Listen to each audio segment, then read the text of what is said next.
ایک سیفی بھائی ہیں، مکتبہ اہل حدیث سے ان کا تعلق ہے، خود کو سیفی کے نام سے وہ یعنی اپنا لقب رکھا ہوا ہے انہوں نے، اور ان کی آئی ڈی وغیرہ بھی سیفی کے نام سے ہے۔ وہ کہیں واٹس ایپ کے اوپر میرا نمبر لیا یوٹیوب سے، وقتاً فوقتاً ایسی ایسی باتیں کرتے رہتے ہیں جو نہ کسی علمی منطق میں آتی ہیں اور نہ کوئی صاحب عقل شخص اس طرح کی کوئی بحث کر سکتا ہے۔ اب انہوں نے کل مجھے ایک بات بڑے عجیب اور ایک انتہائی گھٹیا قسم کے لفظ انہوں نے استعمال کرتے ہوئے مجھے یہ کہا کہ رضی صاحب آپ نے ایک حدیث میں آپ نے بابے داداؤں اور وہ بڑے بڑے بابوں کی بات مانتے ہوئے آپ نے ان کے طریق پہ چلتے ہوئے ایک حدیث کے متن میں شدید شرکی الفاظ کی تحریف کی ہے۔ پہلی بات یہ ہے، اس کا مطلب یہ ہے کہ جن علماء کے ریفرنس میں بریلوی دیوبندیوں کی ریفرنس دیتا نہیں ہوں اپنی ایپیسوڈ کے اندر، اپنی گفتگو کے اندر، میرے ریفرنس ہوتے ہیں محدثین، فقہاء، جو ہے ائمہ دین کے کتابوں سے۔ تو یعنی کہنے کا مطلب تو یہ ہے کہ ان کے رستے پہ چلتے ہوئے تم نے متن میں، حدیث کے متن میں شرکیہ تحریف کی ہے۔ اب یہ میرے پہ الزام لگایا جا رہا ہے، لہٰذا مقید مفہوم کو عام کر کے ظلم کیا ہے، اور اس کی وضاحت کریں یا توبہ کریں۔ پہلی بات یہ ہے، آپ نے یہ کہا کہ وہ روایت ضعیف ہے، اس روایت کی صحت کے اوپر ہم اگلی گفتگو کریں گے۔ میرے علم غیب کے موضوع پر 2 گھنٹے کے ویڈیو میں سے درمیان میں ایک ہی روایت ایسی اس کو ملی جس پہ اس کی اوقات تھی بات کرنے کی۔ علم غیب پر میری 4 گھنٹے کی گفتگو میں سے کسی ایک صحیح حدیث سے، بخاری مسلم کی روایات کہ میں نے کوئی 50 سے زائد روایات پیش کی ہیں، میں نے ان دلائل کے انبار لگائے، ان میں سے کسی ایک کا رد نہیں کیا۔ تنقید اور برے لفظ، ایک بات ہمیشہ یاد رکھا کریں، میں بالکل اچھی زبان استعمال کرنے والا شخص ہوں، مجھے یہ گھٹیا قسم کی لینگویج استعمال کرنا نہیں آتی ہے۔ جو سن سکتا ہے وہ سنا بھی سکتا ہے، فرق صرف تربیت کا ہوتا ہے۔ اور میں کہا کرتا ہوں کہ عادتیں نسلوں کا پتہ دیتی ہیں، کسی کے ماتھے پہ کچھ لکھا نہیں ہوتا۔ مجھ پہ تنقید تب کرو جب میں تمہارے مسلک، تمہارے فرقے کے خلاف کوئی کھڑا ہو کر کے کوئی اقدام کروں، پھر میرے اوپر خلاف کرو۔ میں تو یہ کہتا ہوں بھائی، آج ہم بات کریں گے علم غیب پر، قرآن اور حدیث میں اس کے بارے میں کیا دلائل ہے اور کیا چیز ہے۔ نہ کسی دیوبندی بریلوی اہل حدیث کا ڈیفینڈ ہوتا ہے، اس میں جو قرآن و حدیث کی بات ہوتی ہے وہ ہوتی ہے، اس میں تو میں ائمہ اکرام کے قوال بھی بہت کم پیش کرتا ہوں، صرف قرآن اور حدیث اور اس کا ظاہری مفہوم جو ہے وہ پیش کرتا ہوں۔ تو پھر میرے ساتھ تکلیف اتنی کیوں ہوئی ہے؟ اور پورے میرے لیکچر میں سے صرف اتنا کلپ کاٹ کے آپ نے جو لینگویج استعمال کی میرے بارے میں، وہ 2 منٹ کا وائس کلپ میں سنتا رہ گیا۔ اب یہ روایت جو ہے، جو مختلف مقامات پر یہ جو ہے موجود ہے کتابوں کے اندر، کہ ان حضرت عبداللہ ابن عمر سے روایت ہے، عالم مواہب اللہ دنیا کے اندر بھی، اور علامہ زرقانی بھی اس کو لے کے آئے، اور دیگر کتابوں کے اندر بھی ہے۔ میری اس پہ ایپیسوڈ گزر چکی پہلے، ہم اس کی اسناد پہ جب بحث کریں گے، ایک کلپ اور بناؤں گا اس کے اوپر، تو اس اسنادی بحث کے اوپر یہ ساری بات آ جائے گی مختلف کتابوں کے حوالہ جات کے ساتھ۔ اور میرے پہلے جو 4 گھنٹے کی گفتگو علم غیب پر ہے، اس کے اندر جب میں نے یہ روایت پیش کی تھی تو حوالہ جات سکین کے ساتھ میں نے لگائے تھے۔ تو عبداللہ ابن عمر فرماتے ہیں کہ رسول اللہ نے فرمایا، ان اللہ قد رفع الدنیا فانا انظر الیہا والی ما هو قائن فیہا الی یوم القیامہ کأن انظر الی کفہازی۔ اب اس روایت کو جب میں نے پیش کیا تو میں نے اس روایت کو پہلی بات یہ ہے کہ بطور دلیل پیش ہی نہیں کیا، میں نے بخاری اور مسلم کی روایات کی تائیداً اس روایت کو لے کے آیا تھا، اور میں نے یہ لفظ باقاعدہ طور پر کہے تھے اپنے کلپ کے اندر کہ جو بخاری اور مسلم کی روایات اور مسند احمد کی روایات ہیں، ان کی تائید میں میں یہاں سے مجموعۃ الزوائد سے روایت پیش کر رہا ہوں اور امام طبرانی کی روایت پیش کر رہا ہوں۔ تو تائید والی روایت کے اوپر اعتراض اٹھایا، اور اتنا موٹا کلپ اور اتنی بری زبان، یار کچھ تو مذاق کرو سیفی صاحب۔ آپ خود کو ماشاء اللہ اہل حدیث کہلاتے ہیں، اہل حدیثوں کو بدنام مت کرو۔ اور اس روایت کے اندر ان اللہ قد رفع الدنیا، اس کے متن میں کون سا میں نے شرکیہ تعریف کی ہے؟ پہلی بات تو یہ ہے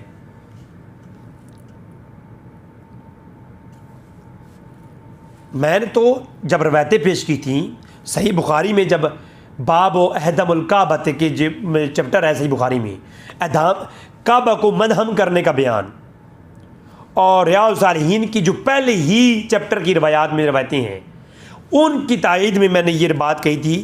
وہ صحیح بخاری کی روایت ہے 1592، 93، 94، 95، وہ 1595 نمبر روایت تھی کہ اللہ کے نبی نے فرمایا میں دیکھ رہا ہوں اس سیاہ فام غلام کو جو کعبۃ اللہ کی اینٹ سے اینٹ بجا ڈالے گا۔ اللہ کے نبی نے فرمایا رائی تو میں دیکھ رہا ہوں، کأنی میں دیکھ رہا ہوں۔ یا رسول اللہ کس کو؟ وہ پتلی پتلی کالی کالی پنڈلیوں والا شخص جو کیا کرے گا؟ کعبۃ اللہ کی اینٹ سے اینٹ بجا ڈالے گا، کعبۃ اللہ کو گرا دے گا وہ شخص۔ یہ قیامت کی نشانیوں میں سے کی نشانی بتا رہے ہیں کہ حضور نے فرمایا ایک ایسا شخص آئے گا اس دنیا میں، اس کی پنڈلیاں میں دیکھ رہا ہوں، ابھی پیدا ہوا نہیں، ابھی وہ شخص ہزاروں سال بعد پیدا ہوگا امام مہدی کے زمانے میں، اور اس شخص نے پیدا ہونا ہے اور اس کی ابھی پنڈلیاں پیدا نہیں ہوئی، اس کی ماں بھی پیدا نہیں ہوئی، اس کا باپ پیدا نہیں ہوا، اور وہ ابھی ماں کے پیٹ میں ہے۔ اللہ کے نبی نے فرمایا کأنی، ہائے ہائے، ان لفظوں کے اوپر میں بحث کر چکا پہلے، آج فقط میں کیا کروں گا؟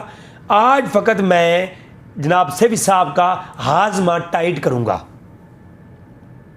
کأنی بھی اسود افحجل یقلعھا حجرن حجرا کے لفظ موجود ہیں، اور مشکات کے اندر موجود ہے، بخاری میں موجود ہے یہ روایت، دیگر کتابوں کے اندر یہ موجود ہے۔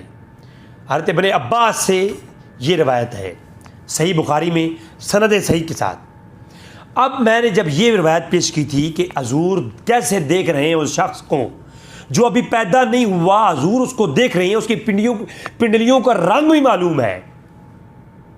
میں نے اس ضمن میں جب یہ بات کی، اور صحیح مسلم کی روایت کا نمبر ہے 86 کہ حضور نے فرمایا رأیت فی مقامی حتی الجنت والنار، حضور نے فرمایا میں زمین پہ کھڑا ہوں مگر میں نے کھڑے کھڑے جنت کو بھی دیکھا ہے، جہنم کو بھی دیکھا ہے۔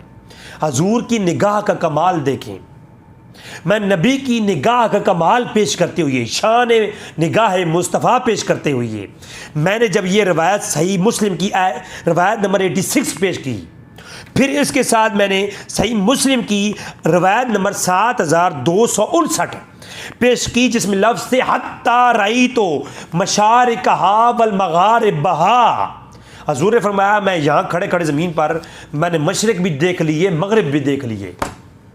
حضور کی نگاہ کمال، یہ بخاری اور مسلم ہے۔ جناب قبلہ سیفی الحدیث صاحب، یہ بخاری اور مسلم ہے۔ میں نے یہ روایتیں صحیح سند کے ساتھ پیش کی تھیں، ان کی تائید میں اس کے اوپر میں آتا ہوں کہ متن میں تعریف کی ہے یا نہیں کی، اس کا متن میں نے جس عنوان پہ جس طریقے سے پیش کیا ہے اس کا سیاق اور سباق پیش کر رہا ہوں۔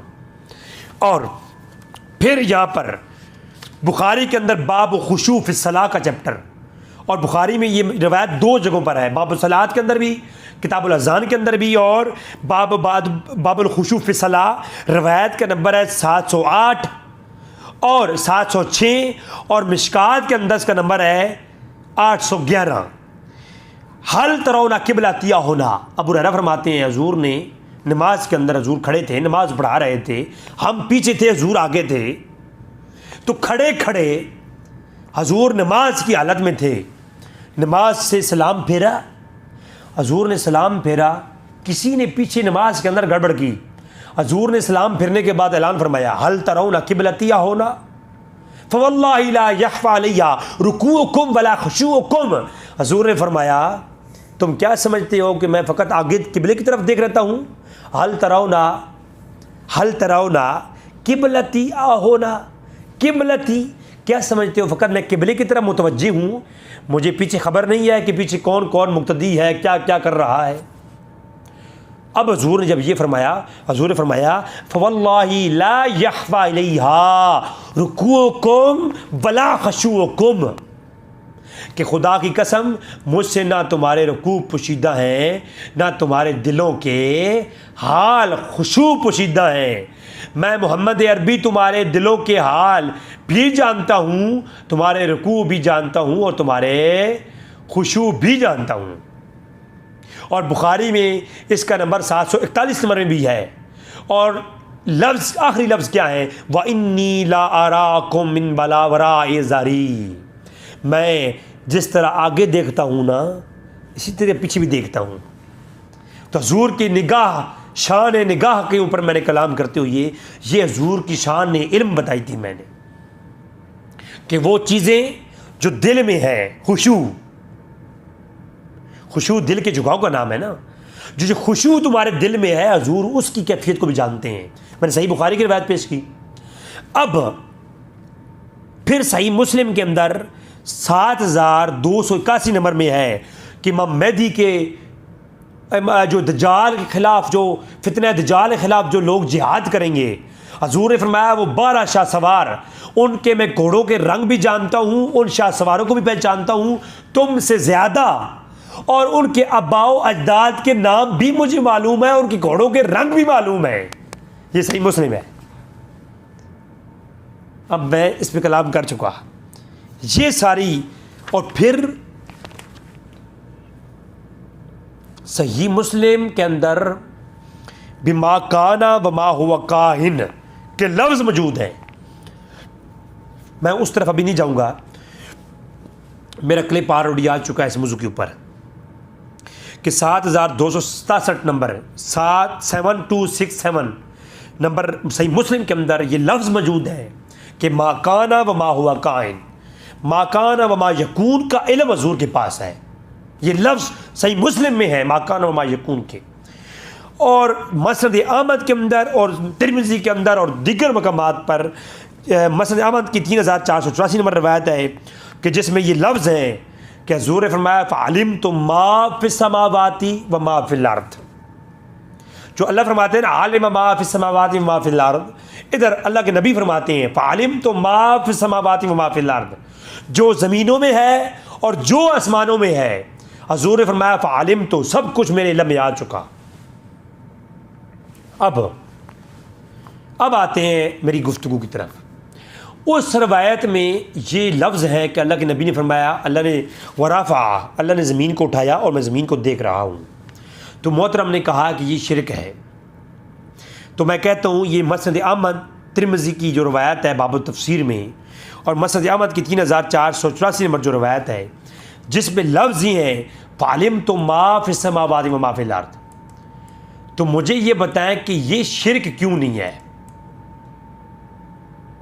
ٹھیک ہے، یہ مسند احمد نے مسند عبداللہ ابن عمرو کی جو روایات ہیں مسند احمد کے اندر اس میں یہ روایت موجود ہے، اور جامع ترمذی کے اندر اس روایت کا نمبر ہے 3234 نمبر ہے، اس میں بھی یہ لفظ ہے فعلمت ما بین المشرق والمغرب، جو مشرق اور مغرب کے اندر ہے میں نے جان لیا۔ اور صحیح یہ مسند احمد کے اندر یہی روایت اس میں ہے فعلمت ما فی السماوات و ما فی الارض، اگر ما فی السماوات و ما فی الارض اور ادھر اللہ کی طرف ما لہو ما فی السماوات و ما فی الارض دونوں میں شرک نہیں ہے اور ان کے متنوں میں شرک نہیں آ رہا، تو پھر جناب ادھر شرک کیسے ہو گیا؟ یہ تھا بیسک مضمون میرا۔ اب آتے ہیں اس گفتگو کی طرف کہ یہ جو روایت میں تھی جس کے لفظ یہ ہیں کہ ان اللہ قد رفع الدنیا فانا انظر الیہا۔ اب سیفی صاحب آپ سے گزارش یہ ہے کہ اگر آپ میرے پاس آ جائیں تو کم سے کم، میں خود طالب علم ہوں لیکن آپ کے لیے استاد بن جاؤں گا، اور آپ کو میں تھوڑا صرف نحو اور علم البلاغہ کے اصول پڑھاؤں گا تاکہ آپ کو کم سے کم عبارت کوئی بات کر رہا ہو تو اس کی وضاحت سمجھ آ سکے۔ میں نے اس ایپیسوڈ کے اندر اس روایت کے متن پہ بحث نہیں کی، فقط میں نے ایک پوائنٹ دیا تائیدن، یہ میں نے روایت پیش کی تھی اور آپ کو اتنی تکلیف ہوئی۔ اب جو ہے اس روایت کی متن کے اوپر اگر آپ غور کریں کہ شرک جو آپ کو نظر آیا وہ شرک نہیں ہے۔ ان اللہ قد رفع الدنیا، یہ رفع فعل ماضی ہے۔ اب یاد رکھیں یہ علماء بلاغیہ کا اصول ہے۔ الفلق الدائر پڑھیں، علامہ ابن حدید کی، الاتقان امام سیوطی کی پڑھیں، یا دیگر جن علماء نے، علامہ تطزانی کو آپ پڑھیں۔ جب اس موضوع پر بحث ہوتی ہے تو اس کی دوام کے اندر کافی تقسیم ہے۔ جب علماء، علوم بلاغیہ رکھنے والے علماء کسی موضوع پر بحث کرتے ہیں تو فقط ایک تناظر میں بحث نہیں ہوتی۔ آج میں انشاءاللہ تھوڑی سی بات کروں گا، ایک نقطہ پیش کروں گا سیفی صاحب آپ کے لیے، کیونکہ آپ کو الفبے تو آتی کوئی نہیں ہوگی اور آپ کا کام ہے صرف واٹس ایپ کے اوپر لوگوں کو تنگ کرنا، ٹھیک ہے۔ فَأَنَا أَنظُرُ إِلَيْهَا، یہ مقام فَأَنَا أَنظُرُ إِلَيْهَا کا ہے ہی نہیں، یہ نظرتوں کا مقام ہے۔ پیچھے رفع فعل ماضی ہے۔ اب اگر آپ نے علماء بلاغیہ کو پڑھا ہوتا سیفی صاحب تو آپ کو گروپوں میں آ کر کے نا چھکے چھڑانے کی ضرورت نہیں تھی، آپ کو بڑے بڑی باتیں کرنے کی ضرورت نہیں تھی۔ آپ سمجھ جاتے کہ بندہ بات کرنے والا کیا کر رہا ہوتا ہے۔ بعض اوقات موضوع کے اوپر نص سے اشارہ پیش کی جاتی ہے یا کسی موضوع کی طرف جس اشارہ ہوتا ہے، علماء اور اہل علم اس کو اٹھا لیتے ہیں، اور جاہل حضرات، آپ کے جیسے عظیم حضرات جو ہوتے ہیں وہ پھر تنزل میں ترقی کرتے ہیں، ٹھیک ہے، وہ تنزل میں ترقی کرتے ہیں اور ان کا کام اور کوئی نہیں ہوتا، اور وہ الف و بے جانتے نہیں ہوتے بیچارے، تو وہ کیا کہتے ہیں جی یہ متن میں شرکیہ تحریف ہوئی ہے۔ اب جب جو متن ہے اس کا کیا ہے، ان اللہ قد رفع الدنیا، یہ رفع فعل ماضی ہے، اور آگے فانا انظرو، یہ انظرو ننظرو یہاں پر یہ نہیں آنا چاہیے، پیچھے فعل ماضی ہے۔ تو جب جملہ فعلیہ ہو اور جملہ فعلیہ ہو اور اس کی جگہ جملہ اسمیہ آ جائے، مقام جملہ فعلیہ کا ہو اور جملہ اسمیہ آ جائے تو یہ دوام کا فائدہ دیتا ہے۔ اب پھر دوام میں تجدد ہوتا ہے، اب میں وہ آگے بحث کرتا ہوں۔ دوام کی کئی قسمیں ہیں۔ جب مقام تھا جملہ فعلیہ کا، جملہ اسمیہ آ گیا، مقام تھا نظرتوں کا، پیچھے کیا ہے، قد رفع فعل ماضی ہے، یہاں آنا کیا چاہیے تھا، نظر تو، لیکن آیا فانا انظرو، پیچھے کیا تھا، قد رفع، اللہ نے زمین کو بلند کیا تھا، ماضی کی بات ہے، کر دیا۔ اب ماضی جب بلند کر دیا، فنظرت، اور میں نے دیکھ لیا، بات ختم۔ آگے فنظرت، بس اللہ نے بلند کیا، میں نے دیکھ لیا۔ دیکھیں ایک واقعہ ہوا، میں کہتا ہوں کہ اس وقت میں وہاں پہ تھا جب یہ واقعہ ہوا اور میں نے دیکھ لیا۔ اب جب بھی میں یہ بیان کروں گا تو میں یہ کہوں گا کہ وہ واقعہ ہوا تھا اور میں نے دیکھ لیا تھا، بس بات ختم ہو جائے گی۔ ایسا نہیں ہے کہ ایک واقعہ ہوا اور میں آج تک دیکھ رہا ہوں۔ اب یہ جو چیز ہے نا، واقعہ مقام تھا رفع، ایک واقعہ ہوا رفع، اور نظرتوں کا مقام تھا کہ میں نے دیکھ لیا تھا، بات ختم۔ لیکن مقام نظرتوں کا تھا، آیا فانا انظرو، اللہ نے وہ کام کیا تھا اور آج تک میں دیکھ رہا ہوں۔ اب انظرو ننظرو تنظرو، اب میں نے کہتا سیفی صاحب اب میں وہی بات کہتا ہوں کہ آپ کو میرے پاس آنا چاہیے، میری ساتھ رہیں کچھ دن، انشاءاللہ تعالیٰ فاقہ ہوگا، فاقہ ضرور ہوگا، اور فاقہ نہ ہوا تو پھر کچھ اور ضرور ہوگا، ٹھیک ہے۔ لہٰذا تھوڑا تمیز کے دائرے میں رہ کے بات کیا کریں، کوئی بات پوچھنی ہو یا اختلاف ہر کسی کو ہو سکتا ہے، لیکن تھوڑا جو ہے نا تحمل رکھا کریں۔ اب سوال یہ پیدا ہوتا ہے شرک کا مقام کیا ہے؟ جی حدیث کا لفظ یہ ہے کہ ان اللہ قد رفع الدنیا، اللہ نے زمین کو اٹھایا تھا، فانا انظر الیہا، میں دیکھ رہا ہوں آج تک، اور کیا الی یوم القیامہ، لفظ کیا ہے یہ، وائے ہائے ہے، کوئی کہہ سکتا تھا کہ حضور کی وفات کے بعد تو نہیں دیکھ رہا ہے، لیکن کہا فیہا الی یوم القیامہ، میں قیامت تک اسے دیکھ رہا ہوں جو واقعہ اللہ نے زمین کو اٹھا دیا تھا میرے سامنے۔ اب زمین کو اٹھائے جانے کے اوپر میں بخاری اور مسلم کی روایتیں پیش کر چکا ہوں، اور اس کو دیکھ لینے کے اوپر میں نے بخاری مسلم کی روایتیں پیش کی ہیں۔ اب میں نے بخاری اور مسلم کی روایتیں زمینوں کو بلند کرنا اور دکھائے جانے کے اوپر اور ان کے علم کی جان لینے کے اوپر میں نے بخاری مسلم پیش کر دی۔ اب رہ گیا مسئلہ دوام کا، تو دوام مسلم اور بخاری کے اندر موجود ہے، میں نے وہ روایتیں پیش کر دیں۔ اب یہاں پر بھی یہ روایت دوام کے اوپر دلیل ہے۔ اب شرک کا مسئلہ کیا ہے کہ مقام تھا جملہ فعلیہ کا اور جملہ اسمیہ آیا تو یہ دوام کا فائدہ دیتا ہے، تو اب دوام تو پایا گیا کہ نظر تو نہیں آیا، فانا انظر ہی آیا، تو اب لہٰذا اس روایت کا مفہوم یہی ہو گیا کہ نبی پاک قیامت تک زمین کو دیکھ رہی ہیں۔ اب اللہ بھی دیکھ رہا ہے، جی اللہ بھی دیکھ رہا ہے، نبی بھی دیکھ رہے ہیں، جی نبی بھی دیکھ رہے ہیں، اللہ بھی ہمیشہ دیکھ رہا ہے، جی اللہ بھی ہمیشہ دیکھ رہا ہے، نبی بھی ہمیشہ دیکھ رہے ہیں، جی نبی بھی ہمیشہ دیکھ رہے ہیں۔ تو یہ تو شرک ہو گیا، شرک اسی کو تو کہتے ہیں بھائی، جی بالکل۔ مگر اس روایت کے اندر نبی کے دیکھنے میں اور اللہ کے دیکھنے میں فرق بیان ہے۔ نبی کا دیکھنا اللہ کا دیکھنا جیسا نہیں ہے۔ اللہ کا دیکھنا بے شک اللہ بھی ہمیشہ دیکھ رہا ہے، اور نبی کی بھی دیکھنے میں دوام ہے، مگر یہ دوام عموم کے ساتھ ثابت نہیں ہے۔ اب دوام تجدد کے بارے میں اگر پڑھا ہوتا آپ نے تو آپ کو معلوم ہوتا کہ دوام ہمیشہ کی ہر جگہ ایک جیسی نہیں ہوتی۔ میں یہ کہتا ہوں کہ زاہد ہمیشہ فٹ بال کھیلتا ہے، زاہد ہمیشہ فٹ بال کھیلتا ہے، تو اس کا کیا مطلب ہے کہ ہمیشہ جب سے وہ پیدا ہوا تب سے مرنے تک ہر وقت فٹ بال ہی کھیل رہا ہے، رات دن صبح و شام۔ اللہ ہر وقت اپنی مخلوق کو احاطہ کیے ہوئی ہے۔ اب کیا اللہ صرف ایک وقت میں احاطہ کرتا ہے پھر سارا دن نہیں کرتا؟ اللہ تو ہر لمحہ ہر گھڑی اپنی مخلوق کا احاطہ کیے ہوئی ہے۔ اب میں کہتا ہوں کہ زاہد فٹ بال کھیلتا ہے، تو کیا زاہد 24 گھنٹے فٹ بال ہی کھیل رہا ہوتا ہے؟ جب سے پیدا ہوا، جب سے وہ کچھ اپنی جان کو سنبھالا، تب سے مرنے تک فٹ بال ہی کھیل رہا ہے؟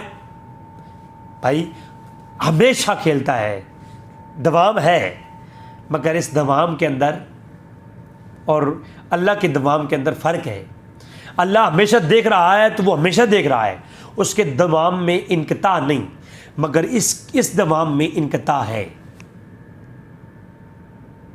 بات سمجھائیے، اس دوام میں انقطاع نہیں، اس دوام میں انقطاع ہے۔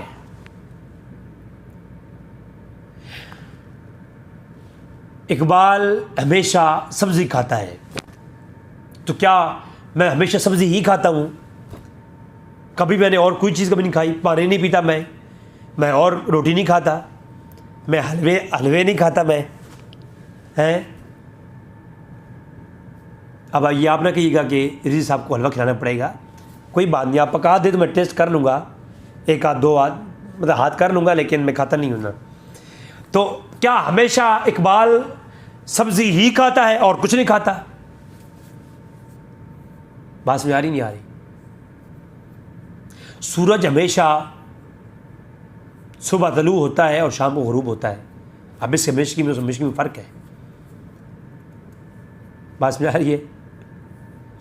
تو دوام میں فرق ہے، ہمیشگی میں فرق ہے۔ نبی کریم صلی اللہ علیہ وسلم کا دیکھنا ہر لمحہ، ہر لحاظہ، ہر گھڑی اس طریقے سے نہیں ہے جس طریقے سے اللہ کا دیکھنا ہے۔ نبی کی توجہ اور عدم توجہ کی بنیاد پہ ہے۔ نبی جس طرف توجہ فرماتے ہیں وہ چیز ان کے علم میں آ جاتی ہے، جو توجہ نہیں فرماتے وہ علم میں نہیں آتی۔ زمین کو بلند کر دیا حضور، جب دل چاہتا ہے ہمیشہ جس طرف توجہ فرماتے ہیں حضور اس چیز کو دیکھ لیتے ہیں۔ اہل سنت کا تعلق، اہل سنت کا عقیدہ علم غیب کے متعلق یا حضور کی جو ہے وہ مشاہدے کے متعلق ہمیشگی کے ساتھ مانتے ہیں، مگر وہ دوام جو ہے انقطاع کے ساتھ مانتے ہیں۔ نبی کا دیکھنا انقطاع کے ساتھ ہے، اور اللہ کا دیکھنا انقطاع کے ساتھ نہیں، لہذا شرک نہیں ہے۔